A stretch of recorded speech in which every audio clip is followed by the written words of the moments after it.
It is 7 o'clock on the dot. We appreciate you waking up with us on this Saturday morning. We are in for hopefully some sunshine, certainly crossing our fingers for that if you're maybe heading to a club volleyball tournament, or if you're really lucky and you're getting some skiing in. I know you are wondering what to expect there on those roads.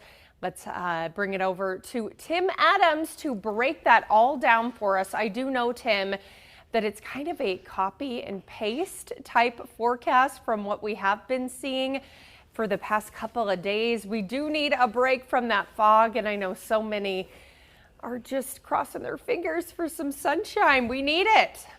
Oh boy, do we ever need it. We hope to break out a little bit more of the fog and the low clouds and enjoy a little more sunshine, but fog and low clouds are really the main message that we have for you as we go into our day to day. Here, let me show you the way it's shaping up at the airport right now. And as you can see, not bad visibilities out there. We are talking about a little better visibilities than we've had at some times over the last few days. We will see more fog and low clouds roll into the region as we stay under this big ridge of high pressure.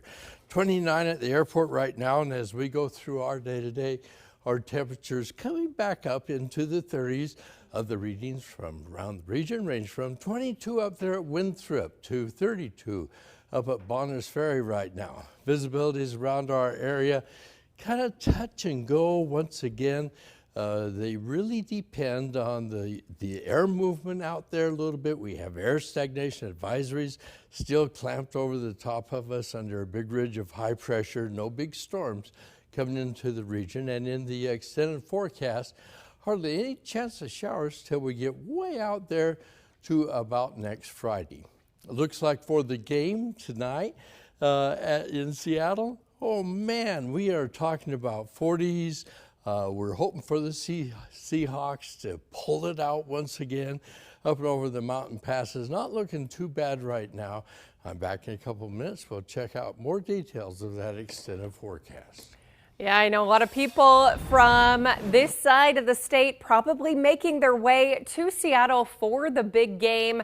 The Hawks taking on the San Francisco 49ers for a third time this year in a win or go home matchup. We sent SWX's Austin Getz and Grady Glover on the road. They join us live just outside of Lumen Field in Seattle. Austin, Grady, good morning. I know a lot of Hawks fans maybe losing some sleep last night, a bit nervous for the big game today. Good morning. Good morning, Haley. So good to be with you. Yeah, is it cliche to say it might have been sleepless in Seattle here yesterday, Grady? This city is ready to explode for the Seahawks as they have their first home playoff game with fans in attendance since January 7th, 2017, as they host the 49ers, a win sending them to the NFC Championship game. And I think what's even maybe better than that is they got the sweet satisfaction of sending the 49ers. They went to the playoffs, but they got to take on their home field, they got to take to the fans. It's one of those things where I think we're proud of it. We're proud of being able to deliver this to the 12s and to our city. It's not like one of your absolute goals throughout the year. Like, this isn't having a home playoff game doesn't guarantee a championship or all those things that you're really shooting for. But it really is part of the things that we do want to, achieve or deliver, to our fans, is having these home playoff experiences, and it's part of the overall bigger vision of what we're trying to create. Now, Mike McDonald is very excited about this one. It's his first playoff game as a head coach, and they keep talking about it. Every game, every week is the biggest week, but really feels like not too many are much bigger than this when you get to take on the 49ers and you get to potentially send home your divisional rival. 2 wins is what separate the Seahawks from a trip to their 4th Super Bowl ever. It's going to be interesting. It's going to be fun. It's going to be nerve-wracking. We'll be with you all morning, Haley, as we get you ready for this one. Live right now in Seattle for Grady Glover, I'm Austin Getz. We'll send it back to you. Yeah, a lot of butterflies already as a kickoff here in mere hours. And guys, this big game for the Hawks isn't the only thing happening in Seattle tonight. The Zags also spending the night in the Emerald City. I'd say you guys are in good company there in Seattle. Yeah, that's right. I think there might be a little bit of some sleepless nights for the Zags as well. Obviously, they had the injury to Braden Huff. And Seattle, you maybe the team that's pushed, besides Michigan beating them, the team that's pushed the Zags the most, took them to overtime when the Zags were at home. Now they got to play over in Climate Pledge. Yeah, Climate Pledge Arena. The Zags will meet the Red Hawks tonight at 7 o'clock, a game you can see on NonStop Local KHQ as the Zags look to keep that conference record sparkling and unblemished and hope to get another win before they head back home for 3 straight games at the Kennel. It's going to be a lot of fun, Haley. We'll be with you all morning talking Zags, talking Seahawks, and talking some great weather in Seattle as well, as the sun just starting to come up over here on the west side. Getting spoiled. We'll be checking back in with Austin and Grady later on this morning in Seattle for even more. For now, though, let's get a peek at some of your top news headlines across the Inland Northwest. We're under arrest. I need you to either turn your phone back on and call 911 or come outside the front door with nothing in your hand. If you not comply, force may be used against you. And we are continuing to follow breaking news for you from overnight out of Airway Heights. SWAT and police surrounded a home. Last night, our crew on the scene hearing police tell whoever was inside to come out or force will be used. It happened on the 1900 block of South Lawson Street. This isn't too far from Shorty Combs Park. As soon as we confirm additional details, we will pass those along to you right here or on The Pulse. Well, in April, the United States Department of Education and the U.S. Department of Justice launched the Title IX Special Investigations Team. It followed an executive order from President Donald Trump titled Keeping Men Out of Women's Sports. The order says it is a violation to deny female students an equal opportunity to participate in sports and athletic events by requiring them to compete with or against males. Now, 4 Washington state school districts are under investigation, including the Cheney School District. NonStop Local's Jared Cottingham has more. The Cheney School District is on notice. It is under federal investigation along with 3 other school districts in Washington, named by the U.S. Department of Education Office for Civil Rights. That release saying in part, OCR is aggressively pursuing allegations of discrimination against women and girls by entities which reportedly allow males to compete in women's sports. The Cheney School District declining to speak with NonStop Local, but says it is aware of the investigation and intends to cooperate throughout the process. The Kennewick School District is one of several in the state reaching out to the Department of Justice, asking for clarity on what guidance to follow. We decided that someone needed to take a stand and try to get clarification on, are we following federal law, state law? We're in a really weird place. We also reached out to the Office of the Superintendent of Public Instruction, asking for an interview on the latest developments. While OSPI declined an interview, they did release a statement reiterating the message shared by Superintendent Chris Recto last year. It reads in part, Washington state law prohibits discrimination on the basis of gender identity, and school districts are acting in alignment with state law when they provide trans students with the opportunity to participate in athletics in alignment with their gender identity.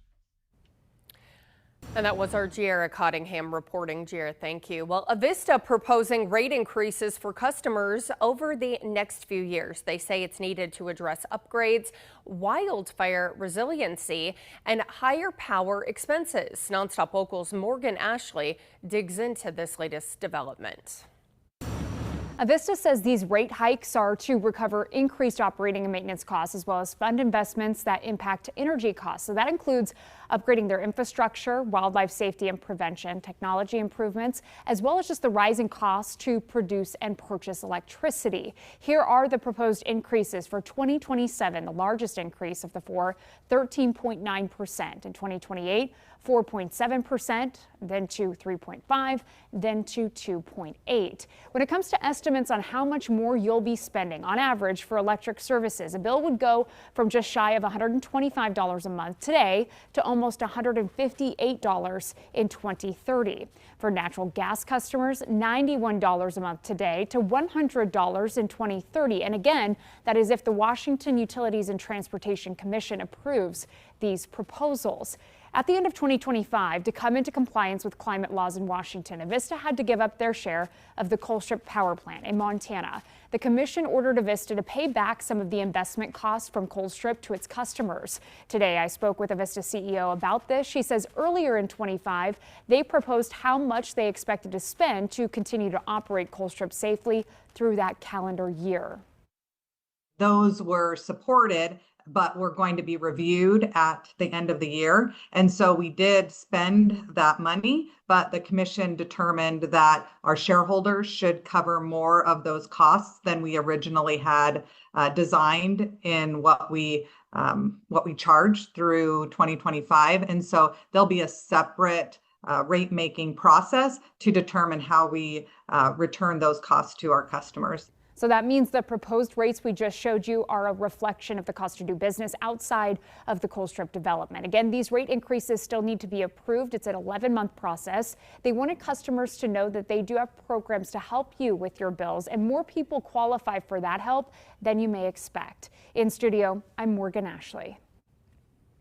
Morgan, thank you for that report. To your health headlines now. Kittitas County reporting their first confirmed case of measles in 18 years. An announcement confirming the positive case is a student at Central Washington University who had not received the MMR vaccine. NonStop Locals' Stephen Hogenkamp has the details. Kittitas County Public Health says the student contracted measles while traveling within the United States and didn't show symptoms until January 8th and finally tested positive for measles January 13th after traveling to a Spokane medical facility. Our biggest goal is reducing the spread of measles because it's so contagious. We are currently looking at a holiday weekend, which is also something that we keep in mind as far as are people planning on traveling. The biggest message we want for people is to know their vaccine status. Knudsen says the best way to prevent contracting the measles virus is a 2-shot regimen of the MMR vaccine, that is measles, mumps, and rubella. Reporting in Ellensburg, Stephen Hogenkamp, NonStop Local. Stephen, thank you. It is 7:12 on our Saturday morning. Coming up just after the break, talk about an inspiration. She won the 2025 National Silver Gloves Boxing Championship for her age group in 2025. And really, the sky is the limit for this incredible little athlete. My goodness. We'll meet her live. That's coming up next.